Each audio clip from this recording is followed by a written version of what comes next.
George Orwell, 1984, Parte 1, Capítulo 1. Era um dia claro e frio de abril. Os relógios marcavam 13 horas, com o queixo afundado no peito, em um esforço para escapar do vento cruel. Winston Smith voou pelas portas de vidro das mansões Vitória, embora não rápido o suficiente para evitar que um redemoinho de poeira grossa o seguisse. O corredor cheirava a repolho cozido e a tapetes rotos. Em uma ponta, um cartaz colorido, grande demais para um espaço fechado, estava fixado à parede. Via-se apenas um rosto enorme, com mais de 1 metro de largura.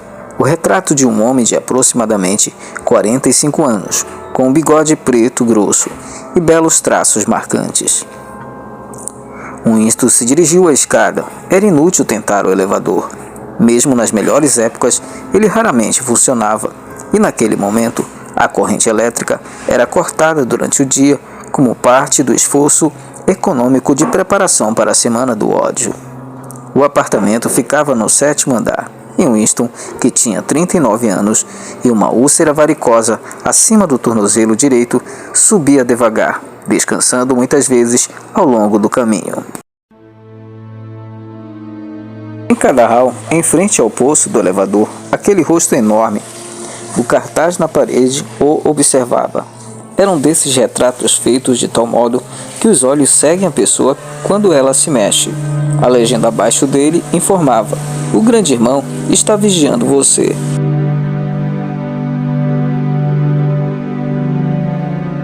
Dentro do apartamento, uma voz grave recitava uma sequência de números que tinha algo a ver com a produção de ferro-gusa. O som vinha de uma placa metálica oval, semelhante a um espelho embaçado, que formava parte da superfície da parede direita. Winston mexeu em um interruptor e a voz baixou um pouco, embora ainda fosse possível distinguir as palavras. O dispositivo, a teletela como era chamado, podia ser pausado, mas não havia como desligá-lo completamente. Ele foi até a janela, uma compleição pequena, frágil, a escalidez do seu corpo, marcado somente pelo macacão azul, uniforme do partido. O cabelo era muito claro, o rosto naturalmente rosado, a pele áspera pelo sabonete grosseiro, pelas lâminas de barbear sem fio e pelo frio do inverno que mal acabara. O homem de bigode preto dominava cada canto, apontando o olhar severo para baixo. Havia um na fachada da casa em frente. A legenda dizia: "O grande irmão está vigiando você", e os olhos escuros penetravam fundo nos de Winston.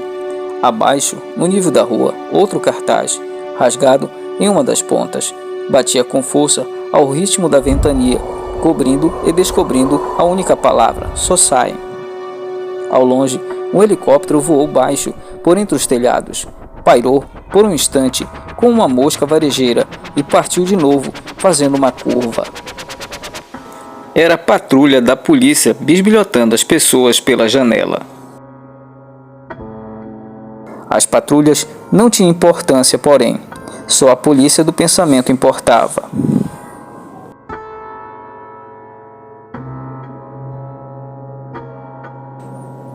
Pelas costas de Winston, a voz da teletela seguia tagarelando sobre o ferro-gusa e o excedente produtivo do 9º plano trienal.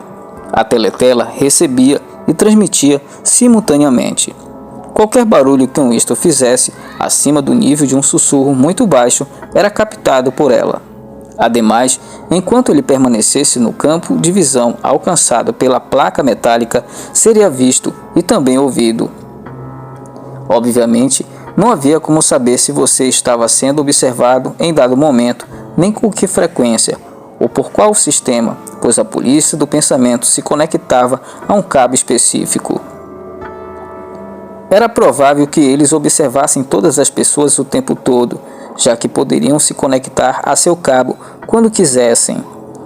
Você era obrigado a viver, e realmente vivia, pois o hábito se tornara instinto, supondo que cada ruído que fizesse seria ouvido.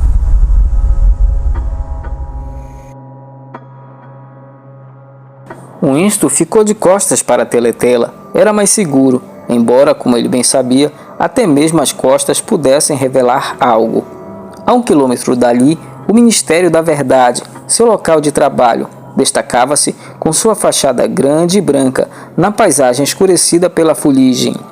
Aquilo, pensou com certa repugnância, era Londres, a principal cidade da faixa aérea 1, a terceira mais populosa das províncias da Oceania.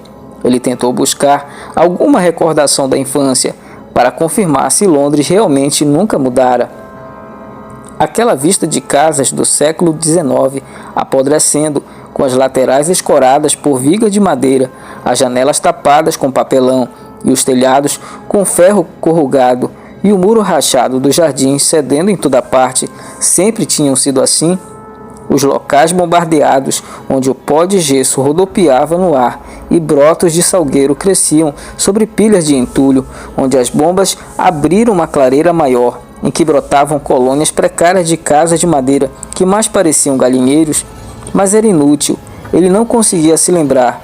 Nada restava de sua infância, exceto um conjunto de flashes que apareciam sem contexto, a maioria sem nexo algum.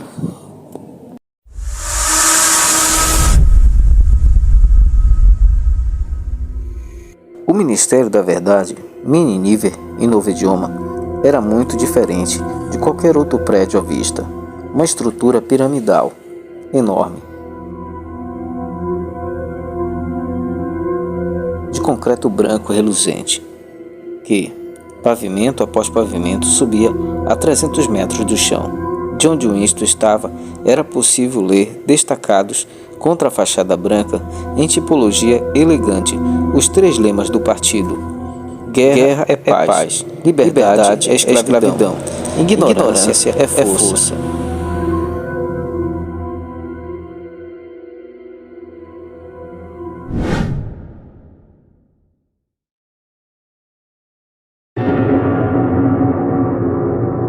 O Ministério da Verdade controlava, dizia-se, 3.000 salas acima do nível do chão e as respectivas galerias abaixo. Espalhados por Londres, haviam 3 outros edifícios de aparência e tamanhos parecidos que praticamente apagavam as construções ao redor. Do topo das mansões Vitória, podia-se enxergar os 4 ao mesmo tempo.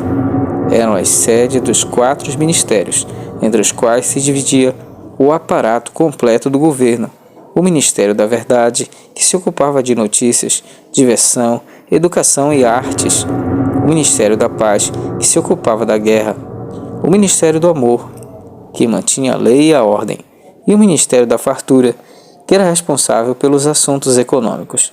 Seus nomes, em novo idioma: Mini Niver, Mini Paz, Mini Amor, Mini Far.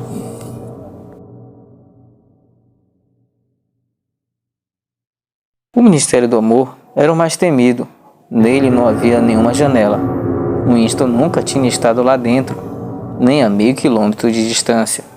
Era um lugar de acesso impossível, a não ser em compromissos oficiais, e ainda assim só se entrava após atravessar um labirinto de arame farpado emaranhado, portas de aço e nichos com metralhadoras escondidas. Mesmo as ruas que conduziam até as suas barreiras externas eram patrulhadas por guardas com cara de gorila em uniformes pretos, armados de cacetetes articulados.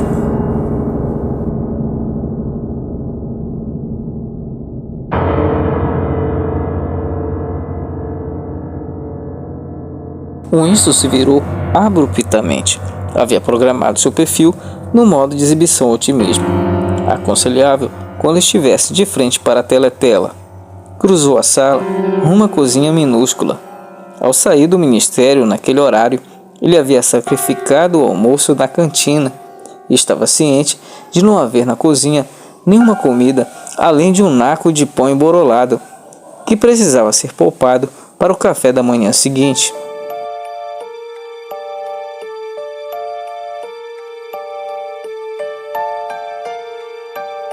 Tirou do armário uma garrafa de líquido incolor com rótulo branco, onde se lia Gin Vitória. exalava um cheiro enjoativo, gorduroso, que lembrava o arroz chinês. Winston encheu um copo com cuidado, preparou-se para o baque e engoliu de uma vez, como de uma dose de remédio.